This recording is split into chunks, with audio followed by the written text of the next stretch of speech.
I'm pleased to be here today to discuss the Department of Education's oversight of eligibility for federal student aid at for-profit schools, also known as proprietary schools.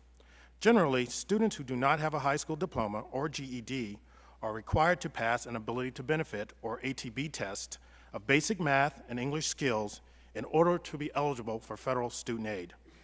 Under the ATB test program, education is responsible for overseeing test publishers, who in turn are responsible for certifying and monitoring test administrators to ensure the proper administration of ATB tests. Education's oversight of the ATB test program is critical to protecting students and guarding against potential fraud and abuse of federal student aid funds. My testimony today is based on work from our recent report. In summary, we found that test administrators violated rules intended to ensure prospective students without high school diplomas pass required ATB tests before obtaining access to federal student aid. For example, when GAO analysts posing as students took and intentionally failed an ATB test at a proprietary school, the independent test administrator gave them and all the test takers in the room answers to some of the questions. I will pause here for a moment so that we can play the audio from our undercover visit. So, yeah, this is correct. Give it a C. Number one on your answer sheet, that's a C. Okay, mark it in. Nice and hard, so go through that carbon paper, people. Everybody got it?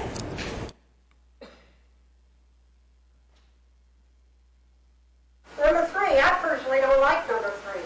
I don't like they asked it of you. I don't like the way they asked it of you. So I'm telling you the answer is E.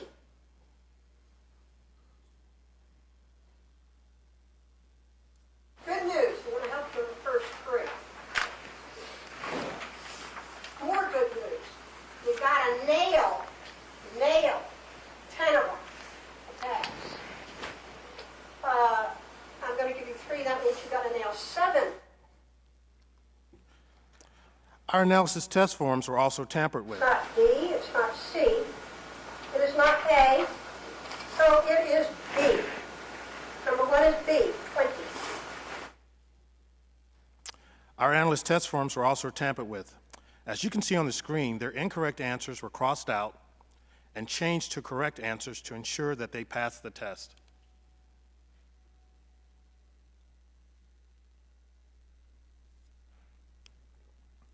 Our work confirms similar findings by Education's Office of Inspector General and New York State investigators.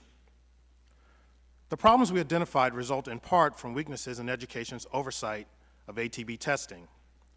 We found that Education had not followed up with test publishers to ensure compliance with certain requirements. For example, as of early 2009, one of the approved test publishers had not submitted test score analyses due in 2005 and 2008 for 2 of its approved tests. Education officials told us that the employee responsible for test publisher oversight had retired in 2008. After that time, no one at Education had followed up with test publishers to obtain past due test score analyses until earlier this year in response to our review. In 2002, Education's Office of Inspector General reported on problems with ATB testing. However, Education has done little since then to strengthen its oversight of test publishers.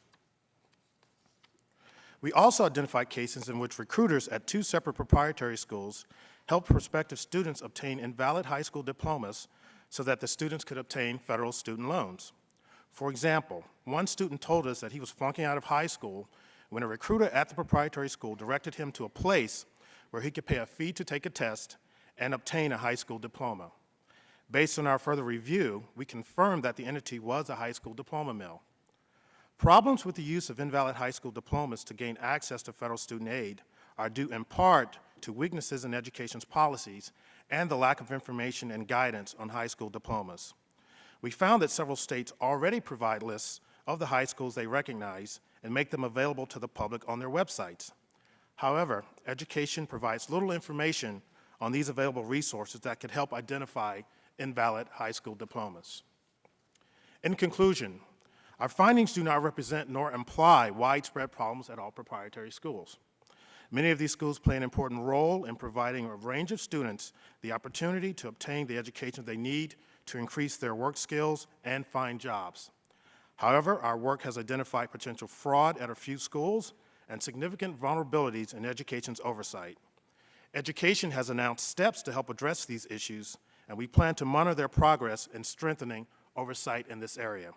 Mr. Chairman, this concludes my prepared remarks, and I would be happy to answer any questions you or other members of the subcommittee may have. Thank you.